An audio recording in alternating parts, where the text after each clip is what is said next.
starts. Okay. Hi. Hi, I'm Kathy Kerner. I'm over at the Overland Gallery in Hebron, Illinois, and we are showing today a few things of my sculpture work. I do a process that's called raku firing, most of which is done in an outdoor kiln and pulled out when it's like 1850 degrees.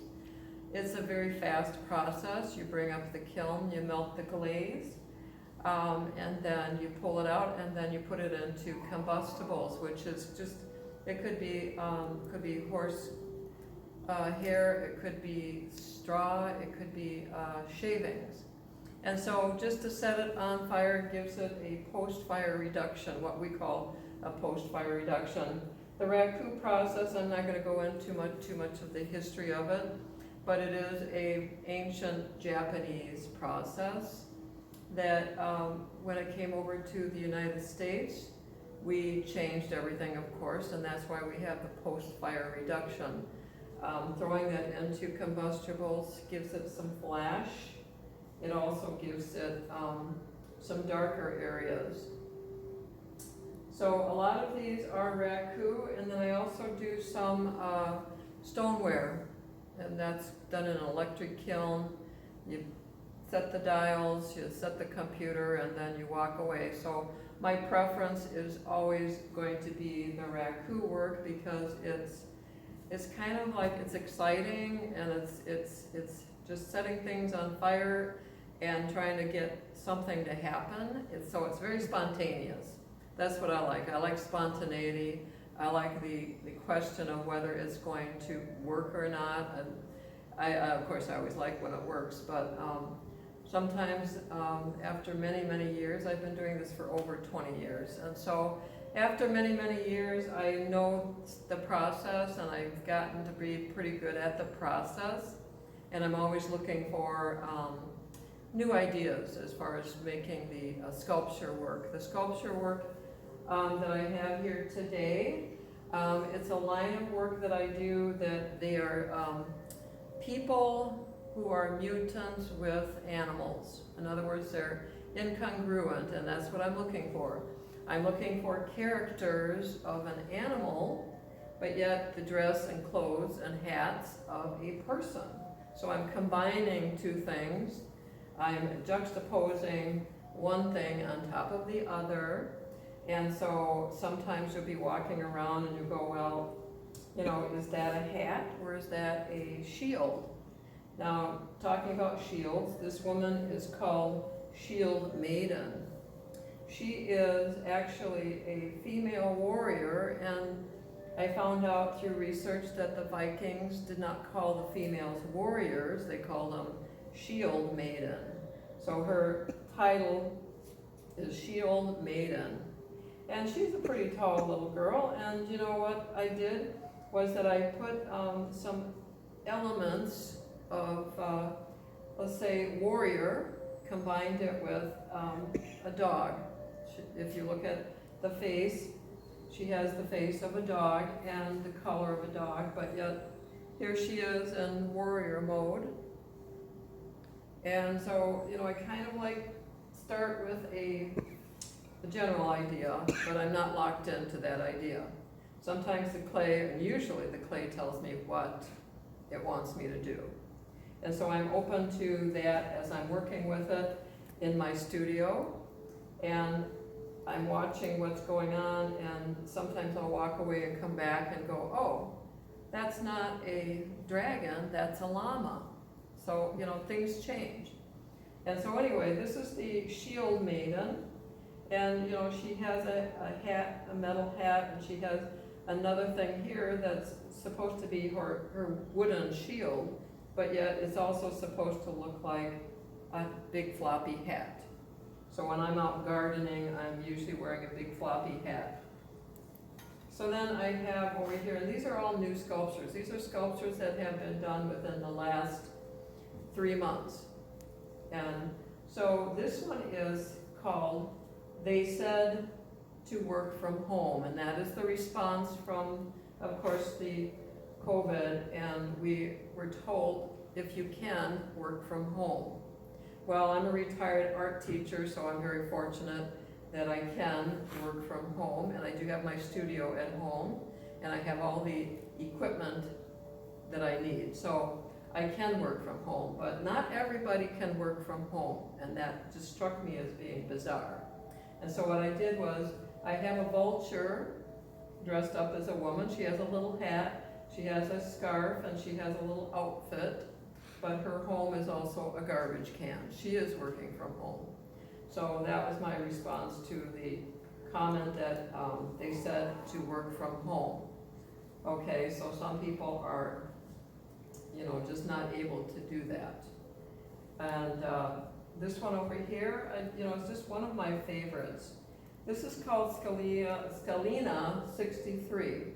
She started out being a dragon, and she's definitely a reptilian, but she turned out to be so sweet looking with her, you know, her posture, and that's what I look for. Is when I'm working, I'm trying to come up with some sort of posture. Of course, it's a human posture, not an animal posture, but just something like that's just looking over the shoulder and doing something that we recognize as being posture of a human. So she became a reptilian, but she's also, you know, just very gently and demurely having her hands folded, like she's sweet. She's looking over her shoulder. And so, yeah, she's one of my favorites. She's a stoneware piece. Then we have these piece that's called Pig in the Blanket. Okay, this is a woman who's dressed up, you know, kind of like a Victorian fluffy dress, but obviously she's a pig, and she's holding in her blanket, she's holding her baby pig. So I'm not sure where some of these things come from. My ideas are just pop in my head and try something new. So that's called Pig in the Blanket. I did Horse Lady. This is a horse lady, and she is very ethnic. She's kind of like a, I would say from Brazil or South American, but she's got the face of a horse and the outfit of a woman. And my pieces usually have some sort of a hat. As a matter of fact, as I look around, almost all of them have some sort of a hat. And many times they are showing different parts of the country, so it's a tie with art history. I like to tie in art history. And sometimes bizarre, let's see, I'll take this one. It's called Proud Gorilla. This one is a raku piece. She's dressed up as a woman, and she has a cape, and she has a long outfit, but she definitely has the face of a gorilla. And so she's Proud Gorilla. So, like I said, I start out with an idea of basic form, and then when I'm working with it, I'm open to different things that come out. They can change. So we're going to turn it off here and then change. Sorry, I can get it. Where is it? Right here. And so here we are over on the other side. We've changed spots, so you will see my other sculptures. And I have the woman in front. This one has just been finished, and her name is the Retired Racehorse. And so this is raku clay again. She's raku fired. And I was listening to a public radio station, and they were doing a story about racehorses, and so that just gave me the idea to do a very tired looking racehorse. And so here she is with her race goggles and her little saddle, her race saddle. She's got her outfit on, but she's also carrying a little bag with apples and carrots.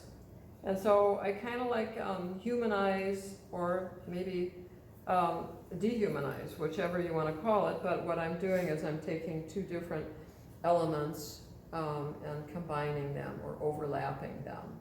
So she is tired but retired. And again, I think this is also a reflection of the times. Like I said, I just finished this, and so the times are very trying and very tiring.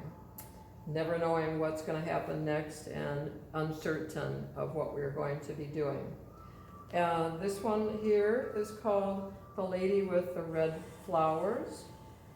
And I went through a series where I was doing like Victorian dressed women. Again, big floppy hats, very calm and, you know, carrying something. I think my sculptures are almost always carrying something.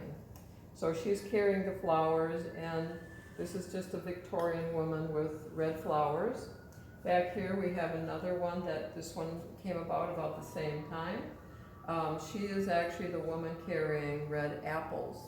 So she's done a little bit differently. She's done with red terracotta clay, and she is also fired with some stains and then done with stoneware. And she's got the floppy hat and the gloves, and she is just kind of like, you know, again, a Victorian dressed woman. So I will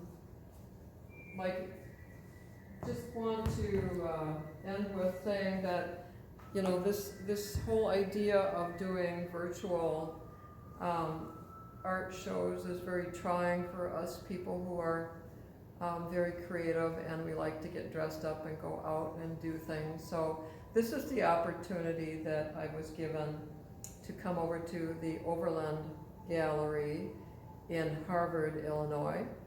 And I would like to say thank you for taking the moment or two that I could give you an idea of what I do and how I do it.